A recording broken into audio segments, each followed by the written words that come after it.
Hey folks, Dave here, and I like knives. Here today to talk to you about the CRKT Fossil.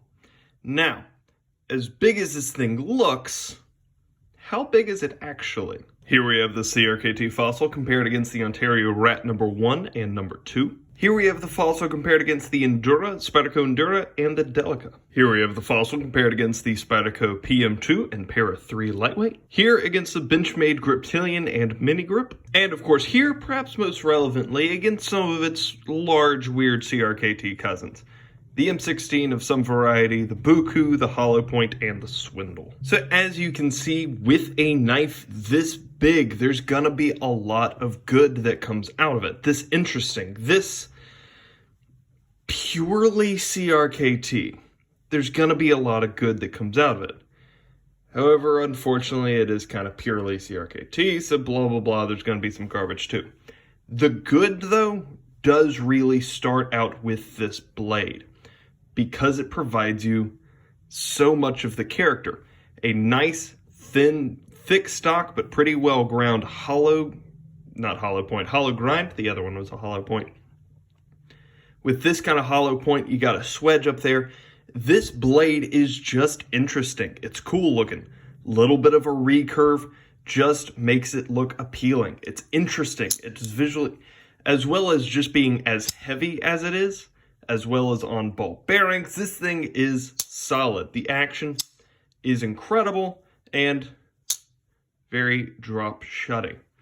The character of this whole thing is unique. That's when it's purely CRKT. It is a unique piece. The Fossil, there's another one, starts with a C, the Carbonate. The name is here currently. Carbonate? I don't know, look down below. But these two knives, and I've always wanted the other one as well. It's got the black G10, and I think it doesn't have the recurve, I think is one of the main differences between them. But they have such a unique Fossil that it's very well named, with the G10, with the pitted, the hammered on look for the scales. It looks old. It looks primitive. It's so cool in that way. And there are so many small details that are solid. In here, we've got the holes that look just so darn cool. Little bit of texturing here on the back. Internal lock bar relief right there. Not sure if this is a frame lock or bolster lock. I don't know. It doesn't super matter the difference between the two. But the flipper tab being perfectly done. It was nearly one of the big hooks that Hinderer is so well known for. But they didn't. They cut it off just a little bit. Lets you very easily light switch that thing out. And of course, the size is a solid 4 inches. This is a big knife. 4-inch blade, 5-inch handle. About 1/1500 thickness. Like I said, it's not a super slicey boy. And about 6 ounces overall. So this thing is not light, certainly. This is a knife that is just big, man. And that's a lot of where its character comes from.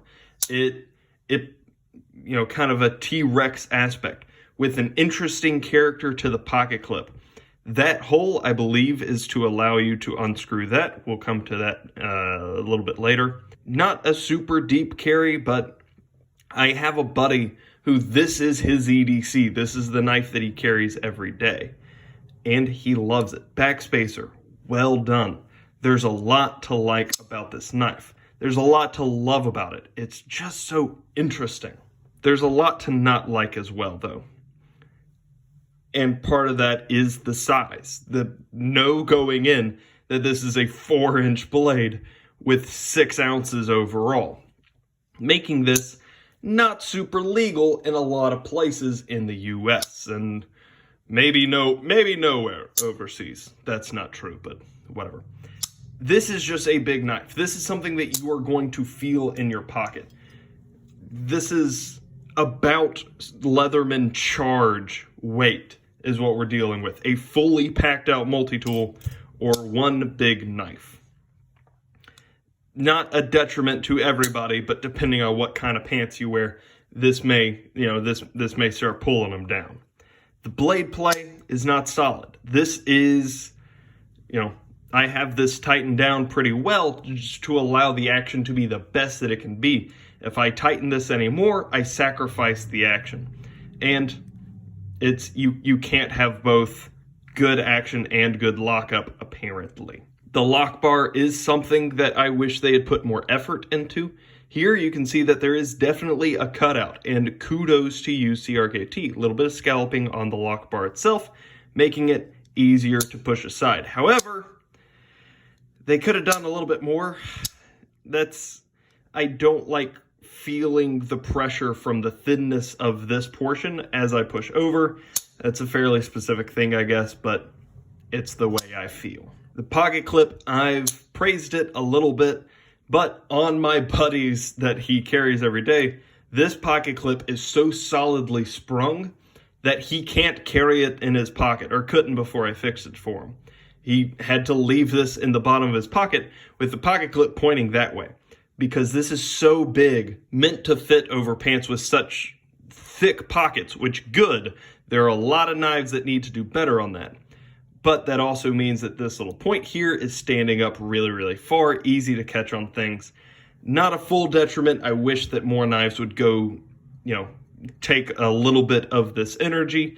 This one's just feeling that energy a little bit more than I would want.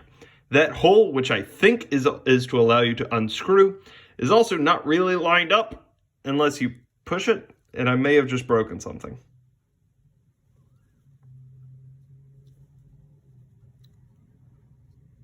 Oh no, I'm not breaking it, it's just not screwed in. Okay, that's what's happening. Cool. The beard, and we're gonna come back to the blade for these last couple.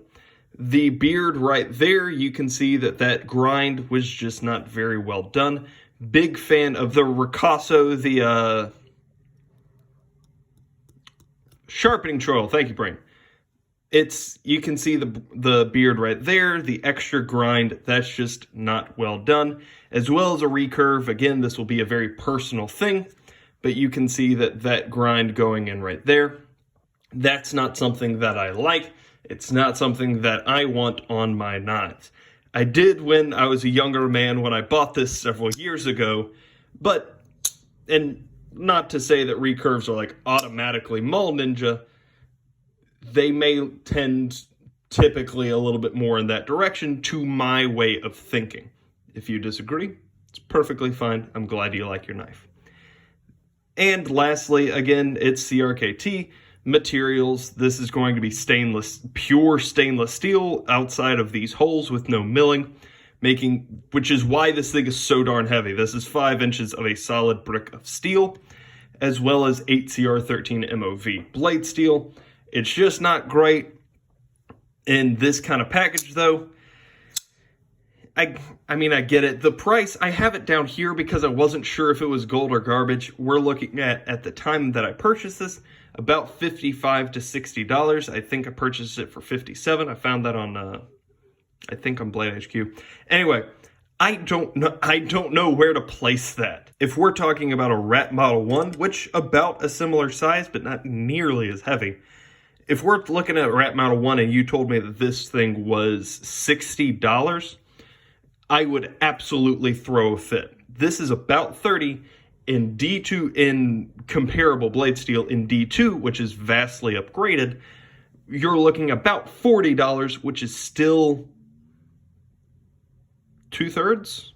Wow, my brain just had a moment. Which is still 2/3 the price. It's still considerably less. And lighter, and I believe generally better constructed. It's not nearly as interesting. This is as knife as you can get, whereas this is, ooh, knife. And that's a lot of what I believe that you're paying for. You're paying for the aesthetic. You're paying for the cool factor. You're paying for the uniqueness because, look, dude, what, 16-year-old boy doesn't want this thing? My buddy's a grown man. Who doesn't want something like this? I love it. This is a great knife for me. Its action is incredible.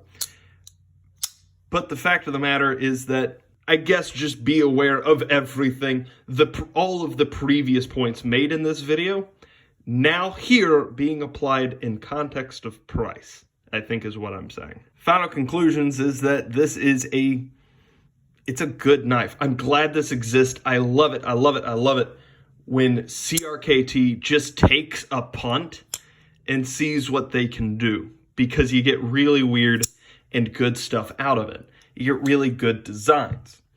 You don't always get great construction, and sometimes they just whiff on a couple of important points. Or not do important points to me to the extremity that I would prefer. If this is a knife that you're interested in, absolutely go for it. If you can justify the price to yourself, absolutely do it. This is not something that I would, try to move anybody away from. It's just also not something that I will ever be able to recommend in good conscience. Unless you're just looking up, I don't know, pictures of cool knives, in which case, hot dog, this is a picture of a cool knife. Really wish they hadn't put the branding on. Because sterile, this thing be sick. If this thing was ever released in like DLC coating or just painted, because at the price, what would the difference be? But if this thing was ever released in like a blackout version, I need to know, because I want to see that, because I think it'd be sick. VEEF serrations. Oh, by the way, last point. CRKT has special serrations called the VEEF serrations. This is a triple point serration. VEEF is more shark toothy. I forgot I had my kayak knife nearby. So these are flat top VEEF serrations. This thing and the Carnifex, I don't know. But they are both available in VEEF serrations, and that is blacked out with VEEF serrations. One of the coolest knives I can imagine. So there we go. That is the CRKT Fossil. Hot dog, I love this thing as much as I don't really like it very much. If this has been helpful at all to you, let me know. If you've got any questions, comments, concerns, or suggestions, let me know down below. And other than that, you folks have a great day.